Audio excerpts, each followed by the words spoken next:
Hi, ഇന്ന് ഒരു പ്രത്യേക വീഡിയോ ആണ് ഞാൻ ചെയ്യാൻ പോകുന്നത്.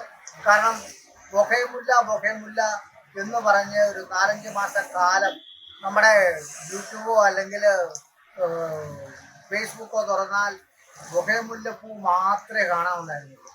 ഇപ്പോൾ ഒറ്റ ബൊഹേമുല്ല പൂ കാണിയല്ല. കാരണം രണ്ട് മഴ പെയ്തു.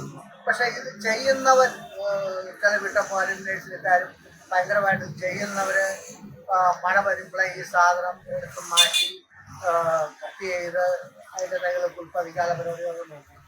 എനിക്ക് കൊണ്ട് ഞാൻ ഈ വർഷം കണ്ടാലും ബൊഹേമുല്ല വിട്ടു. ഞാൻ ലാഭത്തിനല്ലെങ്കിലും നല്ല ഒരു ശതമാനം ബൊഹേമുല്ല ഈ പ്രാവശ്യത്തെ ക്ലൈമറ്റിന് എനിക്ക് വിൽക്കാൻ പറ്റി. പക്ഷേ ബൊഹേമുല്ല പൂവില്ലെങ്കിൽ നമ്മൾ ശ്രദ്ധിക്കേണ്ട ഒരു കാര്യം, കെട്ടുപോയ വിളക്ക് മാതിരിയാണ് ബൊഹേമുല്ല. ഇതെല്ലാം കണ്ടില്ലേ, കേട്ടോ?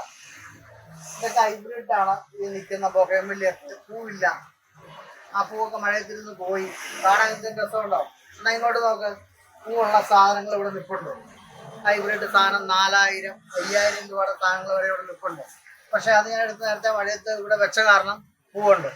അതാണ് ഈ ചാനലിലൊന്നും ഇപ്പോൾ ഒന്നിലും ഈ ബൊഹേമുല്ല കാണാത്തത്. ബൊഹേമുല്ല ഉള്ളവർ എടുത്തത് നനയാതെ വെക്കുക. നനയാതെ വെച്ചാൽ പൂ കുറച്ച് കാലം കൂടെ നിൽക്കും. പൂവില്ലെങ്കിൽ ഇത് കാണാൻ കൊള്ളില്ല. വളർന്നു വരുന്ന ബൊഹേമുല്ലയൊക്കെ മണ്ടയെല്ലാം കട്ട് ചെയ്ത് നല്ല വൃത്തിയായിട്ട് വെച്ച് കഴിഞ്ഞാൽ ഇനി ഒക്ടോബർ, നവംബർ, ഡിസംബറൊക്കെ ആകുമ്പോൾ നല്ല പൂവായിട്ട് കാണാൻ പറ്റും. എല്ലാവരും ഇഷ്ടപ്പെട്ടെങ്കിൽ ലൈക്ക് ചെയ്യുക, സബ്സ്ക്രൈബ് ചെയ്യുക.